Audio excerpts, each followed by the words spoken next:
When Warren first approached you about doing Transmetropolitan, how did he pitch the idea to you? He said it very simply, that it was going to be a sci-fi series for Helix, and then he mentioned that Stuart Moore, who was a mutual friend of ours, would be the editor. And I really liked Stuart and worked with him on some other stuff beforehand. And then he went on to explain it was going to be about a journalist who was kind of a gonzo style in the tradition of Hunter S. Thompson and some other journalists that Warren admired.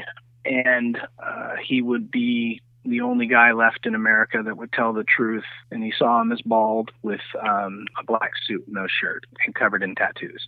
Did you know of Hunter S. Thompson prior to doing Yes. Transmetropolitan? Were you a fan of his? Yeah, I was, and I'd read his books, and I was very, I wasn't as political as Warren was. I'm much more politically aware now. But at the time, I was a big fan of Hunter S. Thompson and very much was interested in doing a book that mattered. I had read recently, almost a year before it, I guess, maybe more, but in that time, I read Mouse by Art Spiegelman for the first time. And it moved me so deeply that I said I really wanted to create something that says something. I didn't want to just do superhero stuff anymore unless I could do something that was powerful like Watchmen or Dark Knight or whatever. I wanted to do something that mattered, and Mouse really moved me to show what the medium could do. The irony is that it was prophetic is because it's sort of a situation where history repeats itself. I think we weren't as prophetic as much as I think Warren was looking back, and it's like the old adage that those that don't learn from history are doomed to repeat it. And I think in some ways, I know The Beast was supposed to be a statement on Nixon. Sure.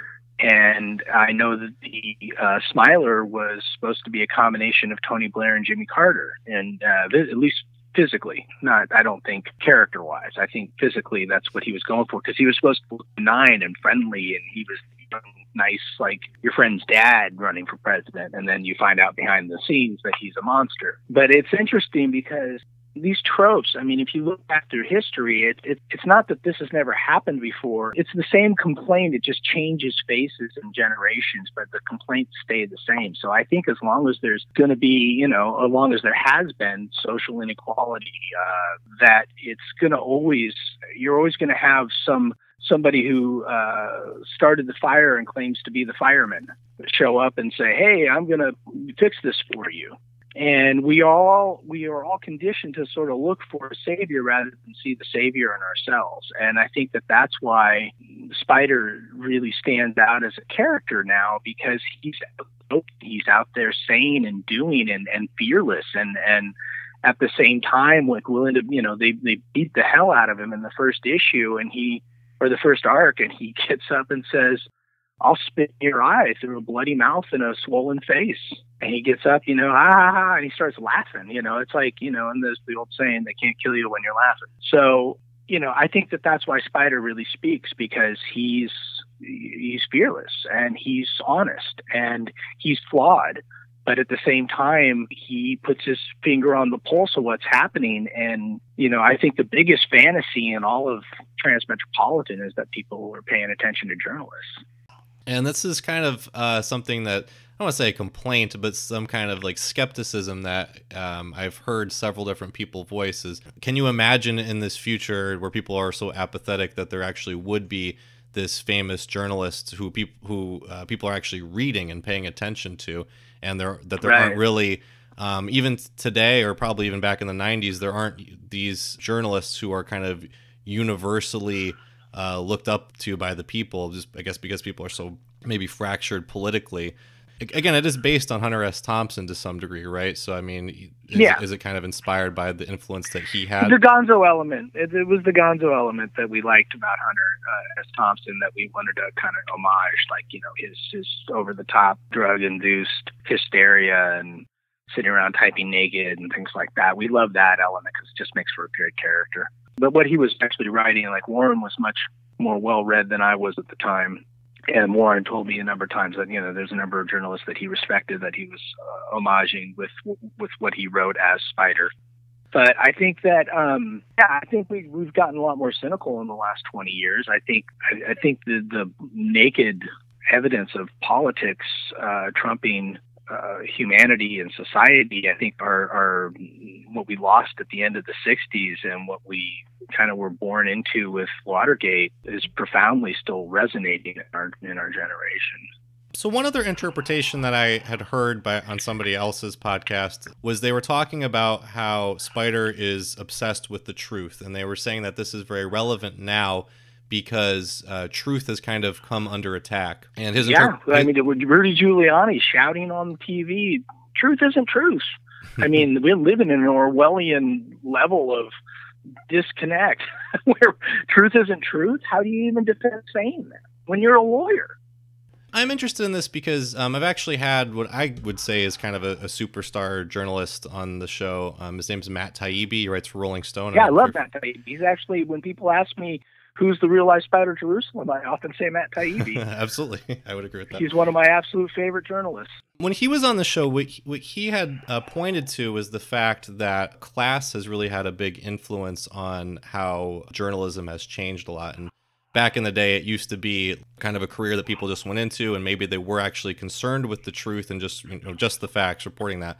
But in the wake of Watergate, you had a lot of kind of rich white kids going in there and doing it, who may be less concerned with the truth. It's gone through a lot of changes. One of the huge ones had to do with class, and it's not something that we really talk about a lot, but I would say prior to the late 70s, early 80s, until All the President's Men came out, until Woodward and Bernstein became like these big rock stars of journalism.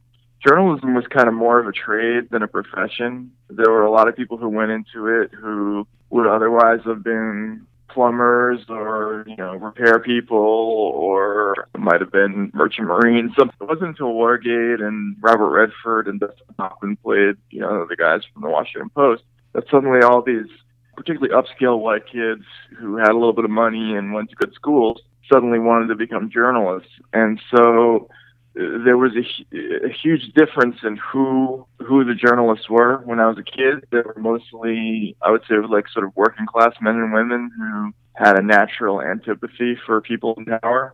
And by the time I got into the business, and I'm kind of representative of this myself, because I'm the son of a relatively upscale family.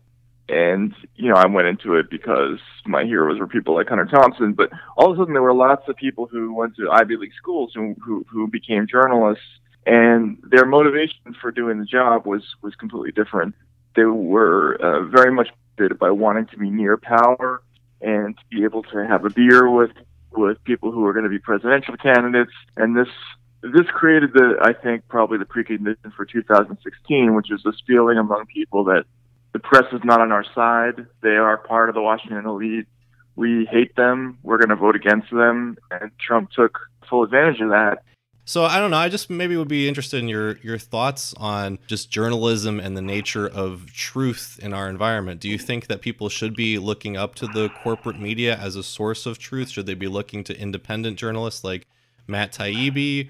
For what it's worth, for a comic book artist to give you his opinion, I'll happily pontificate.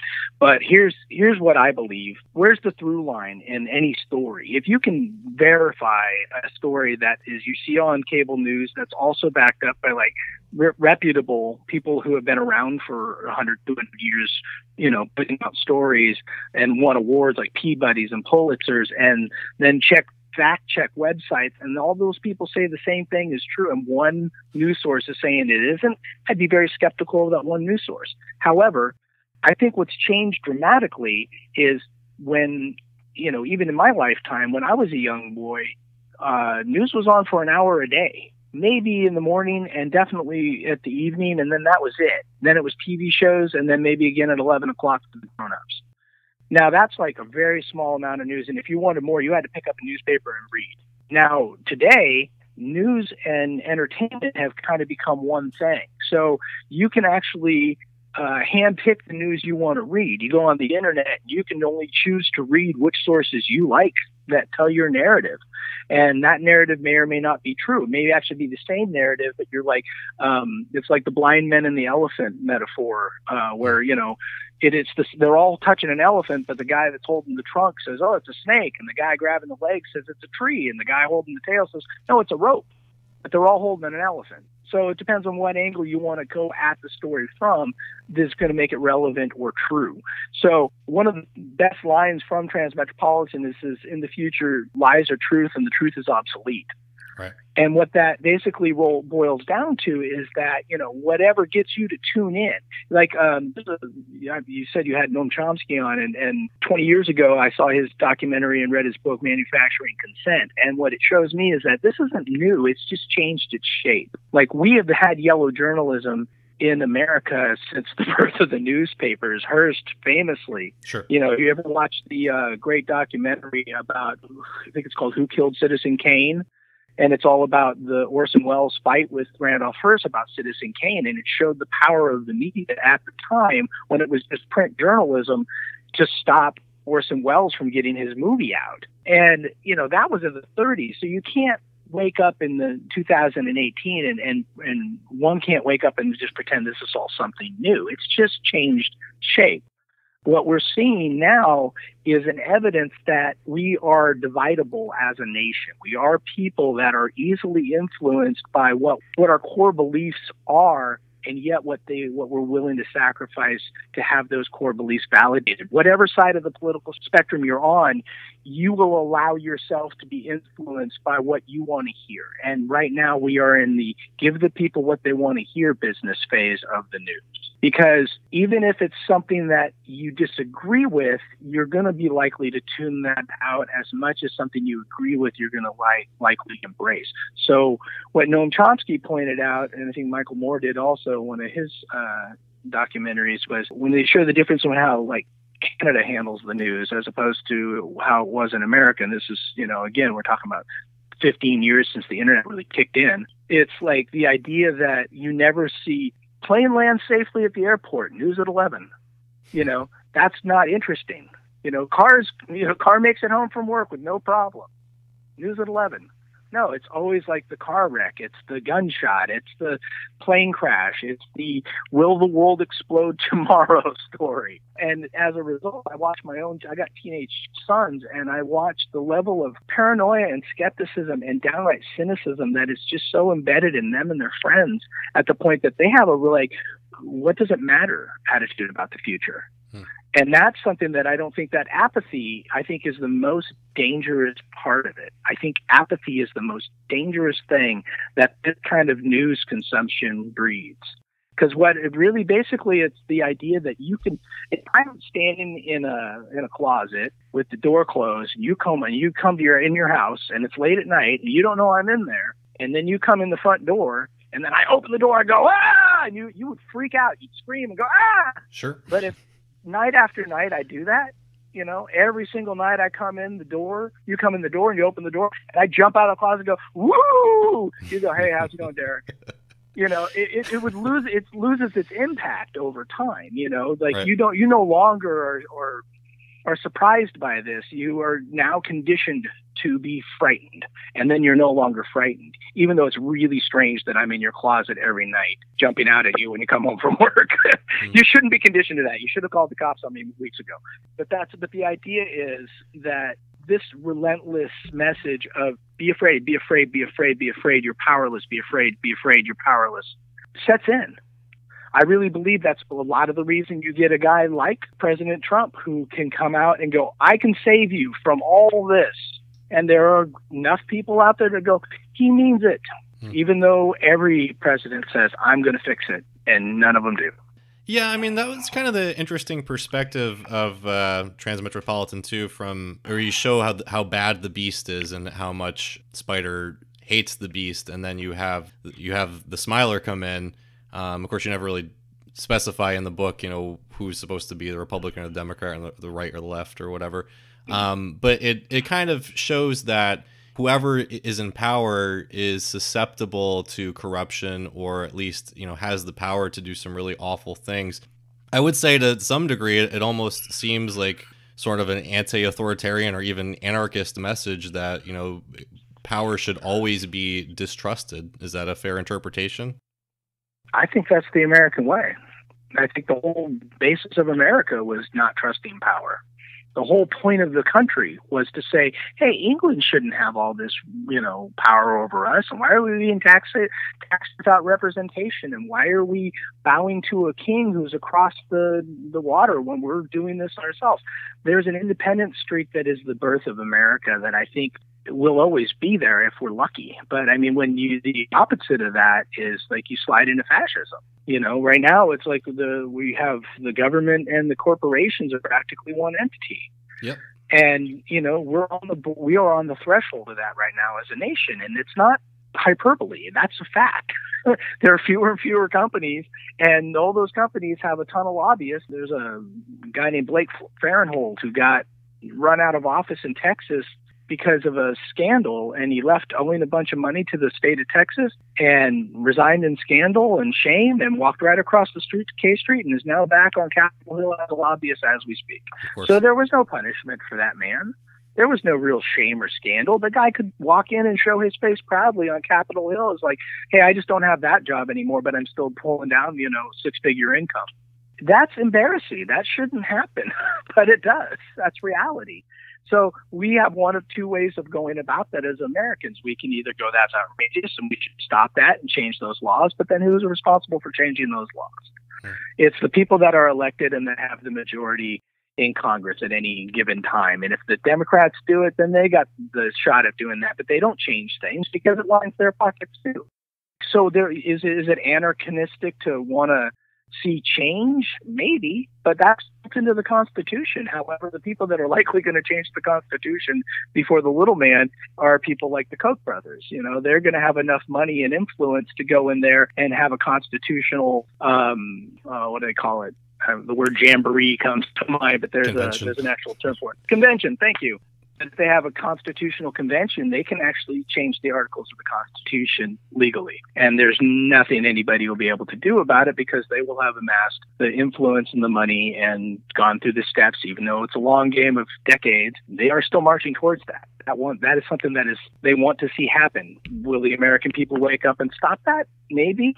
But, it feels like more and more people are way more concerned with whatever scandal du jour is jumping at the top of the headline, Sure. And a guy like the president is, I'll tell you this, I'm not a big fan of his MO, but I see the intelligence of how he is able to manipulate headlines and cause distraction and throw a ball like he throws a ball and the media goes after it like a dog. Hey, he's doing something about the flag, or he said this thing. And I think people are like the guy jumping out of the closet and going, boogie, boogie, boogie. We're starting to pick up on it. And that's something Noam Chomsky has said too. Actually, he said, Trump is really a distraction. He's meant there to get all the media attention while Congress is, I think he used the term, is being a wrecking ball behind the scenes. Yep. So. And I think that's really accurate. That's why I love Noam Chomsky. I love reading his work because he's very accurate about that. And I think he's not deluded by partisanship. He's actually sort of seeing things very clearly. And he's one of the first people that I read that kind of got me on this train of thought because it was pre 9/11. And I think how everything kind of shifted after 9/11 to where this sort of rhetoric mistaken for patriotism.